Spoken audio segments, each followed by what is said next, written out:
Assalamualaikum warahmatullahi wabarakatuh. Perkenalkan, nama saya Rahel Amanda dari kelas 12 MIPA 6 SMA Negeri 3 Kabupaten Tangerang. Video ini dibuat guna untuk memenuhi nilai ujian praktik Bahasa Indonesia yang dibimbing oleh Bapak Rizky Hidayatullah M.Hum. Di sini saya akan membahas tentang menguatnya politik identitas di balik kasus rasisme di Indonesia. Isu rasisme di Indonesia masih kerap terjadi hingga saat ini. Tak jarang, tindakan rasis yang menyasar etnis atau ras tertentu kerap berujung pada konflik yang panjang buntutnya. Rasisme atau rasialisme adalah suatu paham yang merasa ras diri sendiri merupakan ras yang paling tinggi daripada ras lainnya. Rasisme ini biasanya dikaitkan dengan paham diskriminasi suku, agama, ras, adat, golongan, atau ciri-ciri fisik pada seseorang. Wakil Ketua Eksternal Komnas HAM Amiruddin Al-Rahab dalam diskusi daring bertajuk Mencari Solusi Menangani Perilaku Rasis di Indonesia mengatakan, munculnya kasus rasisme kerap diembuskan oleh para pelaku politik identitas. Orang-orang yang ingin menjalankan politik identitas merasa ada ketunggalan dalam identitas, selalu ingin memaksakan satu cara berpikir bahwa identitas itu tunggal, kata Amiruddin Kamis sore pada 11 Februari 2021. Amiruddin memaparkan, perilaku tersebut kerap muncul karena banyak orang atau individu tertentu berpikir berada dalam ruang identitas yang tunggal. Akibatnya, jika ada identitas lain di luar identitasnya dianggap sesuatu yang asing. Atas hal tersebut, selalu muncul upaya untuk menunjukkan supremasi atau identitas yang lain.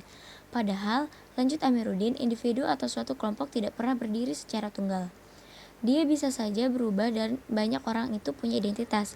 Dia bisa pakai di tempat yang berbeda-beda. Misalnya, seseorang bisa saja di ras tertentu dengan etnis berbeda, atau ras sama dengan etnis berbeda kan bisa terjadi, jelasnya.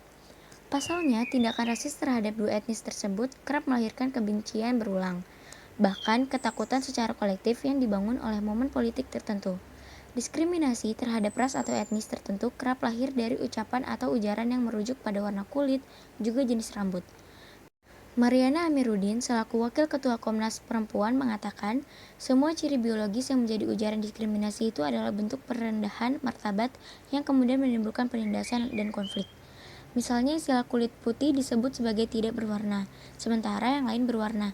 Ini menunjukkan bahwa kulit putih juga warna, tapi kita bisa merasakan ada supremasi di mana bahwa kulit putih itu adalah yang unggul, ujar Mariana Amiruddin.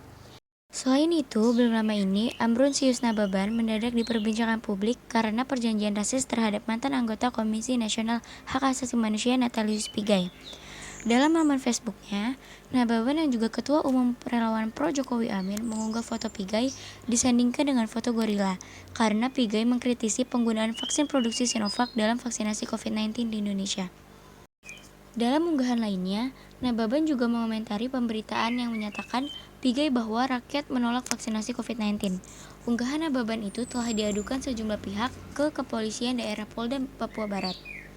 Namun saat ini, kasus tersebut sudah diselesaikan melalui jalur hukum, dan Nababan juga sudah meminta maaf kepada yang bersangkutan, juga kepada rakyat Papua yang tersinggung dengan sikapnya tersebut.